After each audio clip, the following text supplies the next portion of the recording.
ערב טוב גורי, תתכונן להשמדה. זאת בטח לא הפעם הראשונה שאתה תבכה בגלל ידע, רק שתדע שאני בחיוג מהיר למשטרה, כי יש פה זקן עם מצלמה ואווירה מוזרה. אתה מה זה לא פוגע? גורי זה עצוב, בינינו בוא נהיה כנים. הזמן שלך קצוב כשאני אהיה בת 20 ואפוצץ את קיסריה. אתה כבר תיראה כמו הסוף של הסיגריה. אשים מאחוריך, חלפה לו עוד תקופה, את התוכנית הזאת מנחה גופה בחליפה. בטח עכשיו תשחק ותגיד שאני לא חוקית, לפחות אני לא נשמעת כמו כסיסה של משרוקית.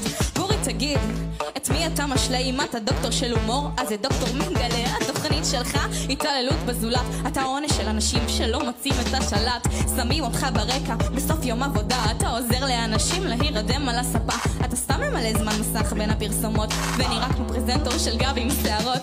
וואי, תוכנית טלוויזיה, כולם פה דינוזאורים. זה המקום הזה שאומרים לקהל מתי למחוא כפיים, מתי לצחוק, מתי לבכות, מתי עוברים לפרסומות. יש לי פי מיליון צופים ואותי אשכרה בוחרים לראות בו.